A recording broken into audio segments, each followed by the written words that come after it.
नमस्कार, स्वागत है आपका। शुरुआत करते हैं एक बड़ी खबर के साथ। आगरा में भीषण आग लग गई है। तेज धमाके के साथ 2 घरों में आग लग गई है।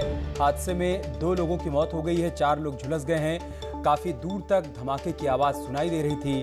आग लगने से इलाके में अफरा तफरी का माहौल देखने को मिला है।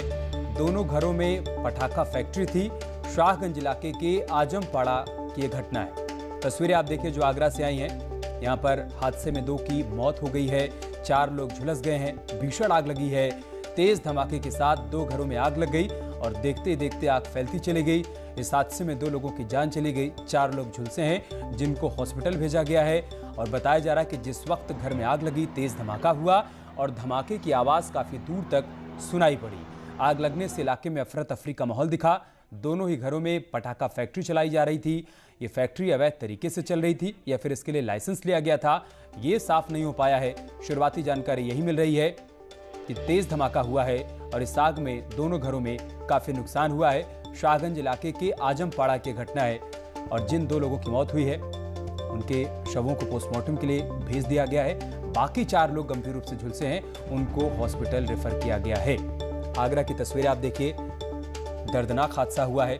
आग की चपेट में आने से 2 लोगों की मौत हो गई है और 4 लोग इस तेज धमाके में झुलस गए हैं, उनको हॉस्पिटल भेजा गया है। एक बार फिर से आपको बता दें, आगरा के शाहगंज का ये पूरा मामला है। आजमपाड़ा में 2 मकानों में आग लगी और देखते देखते आग फैलती चली गई। बताया जा रहा है कि इन दोनों घरों में पटाखा फैक्ट्री संचालित हो रही थी, जिस वजह से आग बेहद तेजी से फैली और इसने दोनों घरों को अपनी चपेट में लिया। काफी नुकसान हुआ, 2 लोगों की जान चली गई और 4 लोग गंभीर रूप से झुलस गए।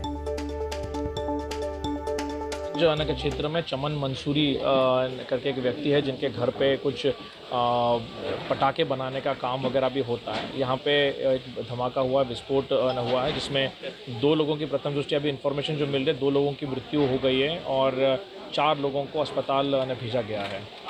क्या ये किस चीज़ में हुआ है? देखिए, पटाखे की घर पे इनके पटाखे न बनते हैं, जितना बाहर सूत्रों से इन्फॉर्मेशन न मिली, आसपास के जो लोग बताते हैं, और इसमें एक सिलेंडर फटने की भी इन्फॉर्मेशन। और आगरा से आरिफ इस वक्त हमारे साथ जुड़ चुके हैं। आरिफ, क्या जानकारी इस खबर के बारे में? देखिए अमित, ये पूरा फैक्ट्री चल रही थी, बहुत लंबे टाइम से यहाँ फैक्ट्री चल रही थी और उसी फैक्ट्री में धमाका हुआ है। जानकारी मिल रही है, अधिकारी कह रहे हैं कि इसी जो पटाखे की फैक्ट्री है उसमें धमाका हुआ है। देखिए कितना बड़ा धमाका हो सकता है, इस बात का अंदाजा आप लगा सकते हैं। ठीक पीछे आप देख सकते हैं, ये वही पटाखा फैक्ट्री है जहाँ पर ब्लास्ट हुआ है और इतनी तेज ब्लास्ट था कि पूरी छत उड़ गई है। देखिए कुछ भी नहीं बचा, नीचे की मंजिल है वो पूरी क्षतिग्रस्त हो गई है, ऊपर की मंजिल है पूरी क्षतिग्रस्त हो गई है और जो पटाखा हुआ था उसकी आवाज कई किलोमीटर तक यहाँ से सुनाई दी। उसके बाद पूरा हड़कंप मच गया पूरे इलाके में। देखिए कुछ तस्वीरें हम थोड़ी दूर पर दिखाना चाहेंगे। बगल का एक घर और है, ये पूरा घर पूरा ध्वस्त हो गया, यानी कई घर आसपास या डैमेज हुए हैं। और सामने की तस्वीरें आप देखिए अमित, तमाम लोग इस पूरे नज़ारे को देख रहे थे, किस तरह से यहाँ ब्लास्ट हुआ, किस तरह से यहाँ अफरा तफरी का माहौल हुआ। फिलहाल जो प्रशासन है वो कह रहा है कि 2 लोगों की मौत हुई है, 4 लोग इसमें घायल हुए हैं। लेकिन अभी जो 4 लोग घायल बताए जा रहे हैं उनमें कई लोगों की हालत बेहद नाजुक है। उम्मीद है या आशंका जताई जा रही है कि कई लोगों के मरने की और संख्या बढ़ सकती है। तो कुल मिलाकर यह है कि इस बस्ती के अंदर फैक्ट्री चल कैसे रही थी, ये सवाल प्रशासन के ऊपर है। आखिर इतनी घनी बस्ती में फैक्ट्री चल कैसे रही थी, ये सवाल पुलिस के ऊपर है। जवाब देना होगा पुलिस को भी, प्रशासन को, कि आखिर इतनी घनी बस्ती में फैक्ट्री चलाई क्यों जा रही थी। जी अमित। बहुत शुक्रिया आरिफ, आपका हमारे साथ जुड़ने के लिए और जानकारी हम तक पहुंचाने के लिए। तो पुलिस अब पूरे मामले की जांच पड़ताल में जुट गई है। 2 लोगों की इसमें मौत हो गई है, 4 लोग ऐसे हैं जो कि गंभीर रूप से झुलसे हैं, उनको हॉस्पिटल भेज दिया गया है। एक और बड़ी खबर की बात करते हैं। हाथरस कांड को लेकर सीबीआई की कार्रवाई लगातार जारी है। चश्मदीद छोटू को साथ लेकर गई है सीबीआई की टीम। पूछताछ के लिए कैंप कार्यालय ले गई है सीबीआई टीम। छोटू से दोबारा पूछताछ करेगी। सीबीआई की जांच का आज 8वां दिन है। पुलिसकर्मियों से भी सीबीआई की टीम आज ही पूछताछ करने वाली है। हाथरस कांड में बड़ा अपडेट हम आपको बता रहे हैं। आज सीबीआई की टीम ने कार्रवाई की है, चश्मदीद छोटू को अपने साथ लेकर गई है।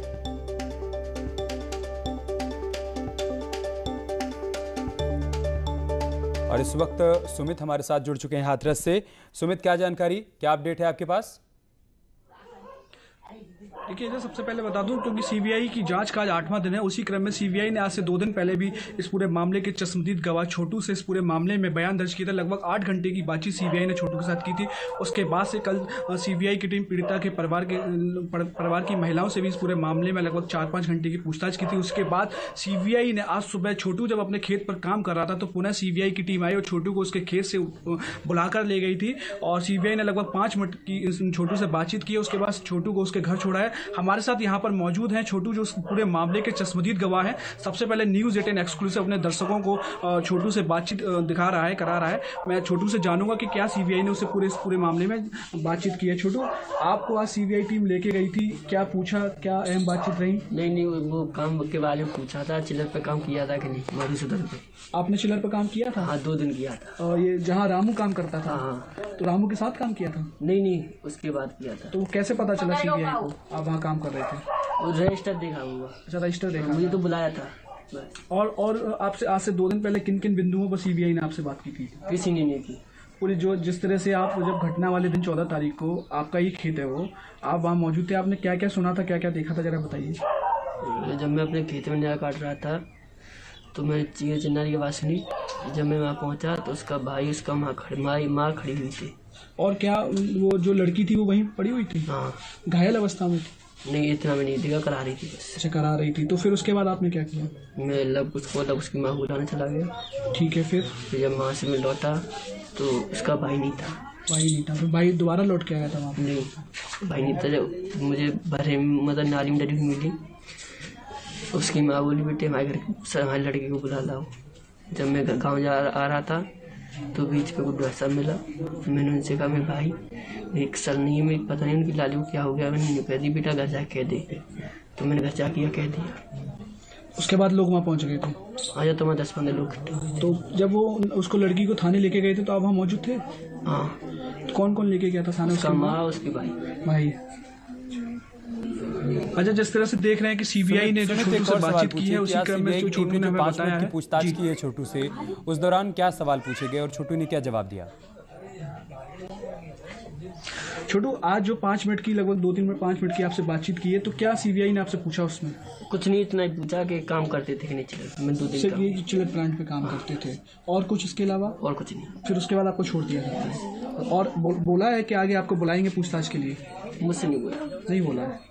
जी अजय, जैसा छोटू का बताना है इस पूरे मामले में कि सीबीआई ने आज सिर्फ, क्योंकि सीबीआई ने जो छोटू है उसने 2 दिन जो यहाँ पे एक चिलर प्लांट का जो हवाला दिया जा रहा था कि जो रामू, जो उसमें मुख्य आरोपी है, रामू भी जेल गया है। रामू ने जिस चिलर प्लांट पे काम किया था, छोटू ने भी उस चिलर प्लांट पे सिर्फ 2-3 दिन के लिए काम किया था। तो वहाँ जो रजिस्टर मेंटेन होता है उस रजिस्टर में छोटू का नाम था। उसी क्रम में जो सीबीआई के हाथ वो रजिस्टर लगा था, उसी क्रम में सीबीआई ने छोटू को आज मामले में बातचीत करने के लिए बुलाया था। और छोटा सा सवाल है कि घटना के दिन जो कुछ हुआ था वो छोटू ने अभी जैसे आपके साथ साझा किया, क्या ये सारी बातें उसने सीबीआई के सामने भी रखी हैं या पुलिस अधिकारियों ने उससे कोई बातचीत की हो या एसआईटी के सामने सारी जानकारी उसने दी हो?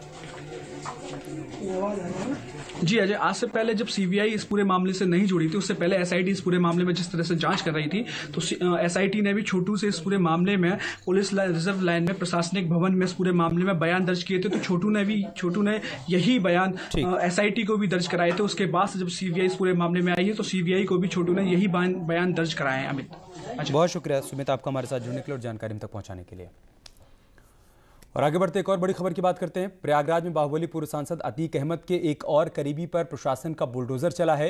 हिस्ट्री शूटर जुल्फिकार उर्फ तोता का 3 मंजिला मकान यहां पर ध्वस्त कर दिया गया है। प्रयागराज की तस्वीरें हम आपको दिखा रहे हैं जहां पर प्रशासन ने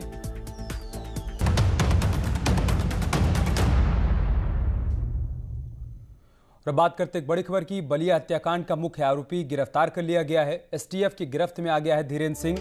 जनेश्वर मिश्र पार्क के पास से उसको गिरफ्तार किया गया। कल कोर्ट में धीरेन्द्र सिंह को पेश किया जाएगा। बड़ी खबर हम आपको बता रहे हैं, धीरेन्द्र सिंह को एसटीएफ ने गिरफ्तार कर लिया है। जनेश्वर मिश्र पार्क के पास से उसको गिरफ्तार किया गया। अब कल कोर्ट में उसको पेश किया जाएगा। इससे पहले उस पर 50,000 रुपए का इनाम भी घोषित किया गया था, लेकिन उसके बारे में कोई सुराग मिल नहीं पा रहा था। आखिरकार आज एसटीएफ को एक कामयाबी मिली। लखनऊ में जनेश्वर मिश्र पार्क के पास से धीरेन्द्र सिंह को गिरफ्तार कर लिया गया है। कल कोर्ट में उसकी पेशी होनी है। बलिया में हत्याकांड का मुख्य आरोपी है। कोटे की दुकान के आवंटन को लेकर पंचायत बुलाई गई थी और उसी में आरोप है कि धीरेन्द्र सिंह ने जो फायरिंग की उससे एक शख्स की जान चली गई। उसके बाद से वो फरार चल रहा था। आखिरकार आज उसे गिरफ्तार कर लिया। आगे बढ़ते हैं। बलिया हत्याकांड में फांसी की मांग की गई है। धीरेन्द्र सिंह की गिरफ्तारी से पीड़ित परिवार खुश है। धीरेन्द्र सिंह को फांसी देने की मांग कर रहा है पीड़ित परिवार। साथ ही पीड़ित परिवार ने सुरक्षा की मांग भी की है। मृतक के आश्रित को सरकारी नौकरी की मांग की गई है। परिवार को 50 लाख के मुआवजे की मांग भी की गई है। बड़ी खबर हम आपको बता रहे हैं, बलिया हत्याकांड में मुख्य आरोपी की गिरफ्तारी हो गई है धीरेन्द्र सिंह की, लेकिन इस बीच परिवार ने उसके लिए फांसी की सजा की मांग की है। मांग कर रहा हूँ कि अपराधी जो हत्यारोपी है वो गिरफ्तार हो गया तो थोड़ी सी हम लोगों को शांति मिली है, लेकिन इसके साथ हम ये भी चाहते हैं कि उसको सख्त से सख्त सज़ा मिले, उसे फांसी की सज़ा मिले और हमारे परिवार को पूरी सुरक्षा मिले प्रशासन के द्वारा, ताकि ये हादसा फिर दोबारा ना हो। और सरकार से यही उम्मीद की जाती है कि मेरे भाई वही अपने परिवार का पालन पोषण करने वाला था, किसी तरह से मजदूरी करके यहाँ रुक रहे छोटे से ब्रेक के लिए, जल्द लौटेंगे कुछ और खबरों के साथ।